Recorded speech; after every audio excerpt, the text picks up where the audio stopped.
So Happy New Year. With a new year, we have a new start. If you felt like your health hasn't been the best last year with the virus and everything, that's okay. God gives us a new start every year, right? Amen. Amen. And with these principles, actually, it can help keep you from having a serious case of the virus if ever you should get it, too, potentially. So the first one is nutrition. And this is, once again, very important because without eating proper foods, with this, your foods can actually make you sick. And so good nutrition includes eating plenty of fruits, plenty of vegetables, plenty of whole grains, making sure you eat your beans, legumes, but also it includes avoiding other things that are not quite so good for you, like sugar and, unfortunately, animal products. Yes, those foods we've actually been known to decrease your immune system. So especially now, during times where you want your immune system to be highest, make sure that you eat good foods, whole foods, and plant-based foods if you can. Our E, so as you probably noticed, it's an acronym. NEWSTART actually gives us our 8 laws of health that we go by for optimal health. And so our E stands for exercise. So just getting out there, moving, gardening, walking, doing a swimming when it gets warmer, or if you have a heated pool, anything that you can do to move your body, it actually increases your lymph system so that your circulatory and your immune system is better too.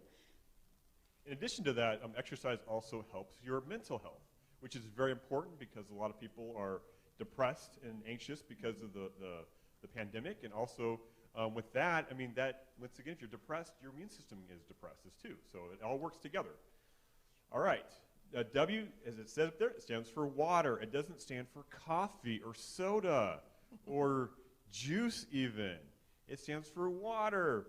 The body's made up of how much water again?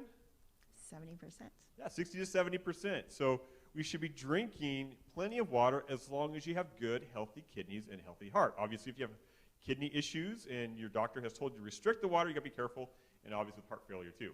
But water is very important because it helps flush your body out of all those nasty toxins that have been building up. My coffee in the morning is 2 glasses of water. Wakes me up. And water, besides being good for us inside the body, is also good for us outside the body as well, obviously. And we have a source of living water as well. I wanted to put that plug in there. Yeah. And S stands for sunshine. So not only does the sun help us with our mood and our mental state, but also the sun provides us vitamin D. There's no other real good source of vitamin D than from our sun. And my husband actually is an expert in vitamin D research that's out there, and it's just so important. And I'll let him talk about that. Well, vitamin D, as we all know, we've talked about this before, is it helps boost or support your immune system very well. And studies have shown up until even as recent as this fall that if you have enough vitamin D, you can decrease your severe COVID infection by up to 50%. And that's a huge decrease. And so vitamin D, basically it helps not only boost the immune system or support the immune system, but importantly, it also prevents blood clots from forming. Did you know that? It helps prevent blood clots from forming, and so that's crazy. And blood clots are something we're seeing as part of the mortality or the death rates of our COVID is from blood clots, either from the brain or from the heart, causing heart disease. And it decreases cancer, too. So it's just amazing. It's amazing. Vitamin It really is. And once again, going back to the water thing, is that you can't get it from milk. Milk has like only 100 units in it. So to get 2,000 units of vitamin D from milk, you have to drink 20 glasses. That's enough to kill your prostate. Or give you anemia. So there's no good food source. You have to get it from either the sun or from supplements. T stands for temperance. And so that's kind of a word, back in the past we don't really, are not associated with now. But temperance is basically having the good things in moderation and staying away from the bad things altogether. Exactly. And we've kind of integrated some of these principles already, talking about sunlight. Well, obviously, if you get too much sun during the summer, you can have problems. But, too much water can hurt somebody. Did you realize you can die from drinking too much water? Mm-hmm. Yeah, it's happened before. Mm-hmm. So you have to be careful. Drinking enough water for your body, but not too much. And obviously, avoiding like alcohol and smoking is also important because it's bad for you. and simple sugars. All right. So air. How many of us like to breathe? I enjoy breathing. All right. How many enjoy breathing the air that comes out of your car's exhaust pipe? Oh, it's so wonderful. All right. Okay. Yeah. Fresh air is what we're talking about, and as much as possible, when the air is good, ventilating your houses. Did you know that? It's good to open up your houses and to let the air pass through. Get all that stale, icky, disease-ridden air out and let the fresh air in. That's very important because, after all, you're breathing that stuff. So yeah, trying to get, and that's where exercise. When you exercise, you're typically outside usually. That's getting some good fresh air and just aerating your lungs. So if you don't move air and take deep breaths, guess what? You can get pneumonia. So you got to aerate your lungs. You got to take deep breaths. Exercise your muscles and breathing muscles, and open your lung sacs.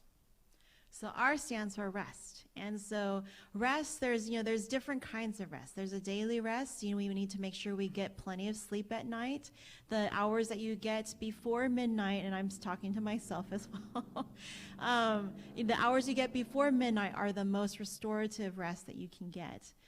Also, I don't know if you wanted to speak about our week. We have a weekly rest as well, and that's why we're all, we're gathered here, for the few of us that are here, and as well as our audience out there. We have a weekly rest that God has prescribed for us, and isn't He wonderful that He knows exactly what we need? Amen. Amen. And last but not least, it's trusting in God. And this is very important because, after all, when you look at the world around us, what do we see? Do we see peace and harmony? We see, distress, right? Mm-hmm. And the only source of true rest and all these principles rest in the hand of God, really.